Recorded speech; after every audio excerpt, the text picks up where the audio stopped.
दोस्तों नमस्कार। तो चलिए आज हम लोग हुमायूं के बारे में देखते हैं। हुमायूं का शासनकाल 1530 से 1556 ईस्वी तक रहा।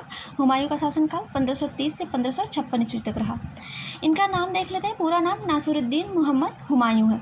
नासिरुद्दीन मोहम्मद हुमायूं। जन्म 6 मार्च 1508 ईस्वी को काबुल जो कि अफ़गानिस्तान की राजधानी है। जन्म कब हुआ? 6 मार्च 1508 ईस्वी को।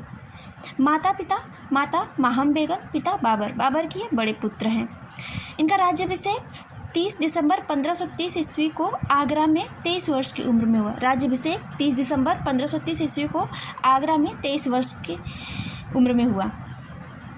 राज्याभिषेक से पूर्व 1520 ईस्वी में इन्हें बदख्शां का सूबेदार नियुक्त किया गया। बदख्शां जो कि अफ़गानिस्तान का एक प्रांत है, 1520 ईस्वी में बदख्शां का सूबेदार नियुक्त किया गया।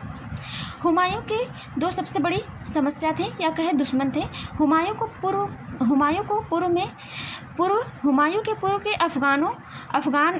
पूर्व में अफ़गान थे, जिसमें बंगाल में महमूद लोदी और बिहार में शेर खान थे, और पश्चिम में गुजरात के सुल्तान बहादुर शाह भी थे, जिससे इनको सामना करना था। अफ़गान और बहादुर शाह ये सब इसी फिराक में थे कि कब मौका पाएं और मुग़लों को भारत से बाहर निकाल दें। हुमायूं का सबसे बड़ा शत्रु अफ़गान थे। महमूद लोदी तो थे ही। महमूद लोदी जो कि इब्राहिम लोदी के भाई हैं, और यहाँ पर इब्राहिम लोदी के चाचा आलम खां भी दिल्ली पर अपना अधिकार जमाना चाहते थे। इन्हीं सब के बीच चित्तौड़ की राजमाता कर्णावती ने हुमायूं से सहायता के लिए राखी भेजी। चित्तौड़ की राजमाता कर्णावती जो कि राणा सांगा की विधवा है। राणा सांगा और बाबर के बीच में कौन सा युद्ध हुआ और कब हुआ, ये आप लोग मुझे कमेंट करके ज़रूर बताएं। तो चित्तौड़ की राजा कर्णावती ने संदेश के साथ राखी भेजी थी। संदेश में उन्होंने लिखा था कि बहादुर शाह चित्तौड़ पर जुल्म कर रहा है, आप आएँ और हमारी सहायता करें। राखी पाकर हुमायूं उनकी सहायता के लिए जा ही रहा था, तभी रास्ते में इनको कालिंजर के राजा प्रतापरुद्र इनकी सेना पर आक्रमण कर दिए।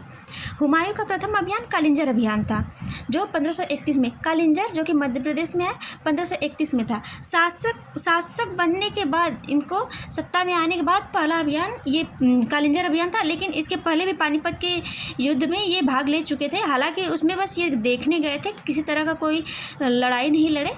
लेकिन शासक बनने के बाद 1531 में कालिंजर का अभियान इनके जीवन का पहला अभियान था। उस टाइम कालिंजर के राजा प्रतापरुद्र थे।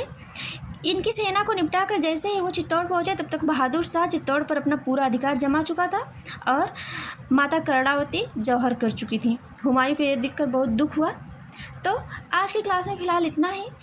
आगे की क्लास में हम लोग कल देखेंगे और हुमायूं के बारे में। तो आप लोगों को ये क्लास कैसी लगी उसके बारे में ज़रूर बताएं। Thank you.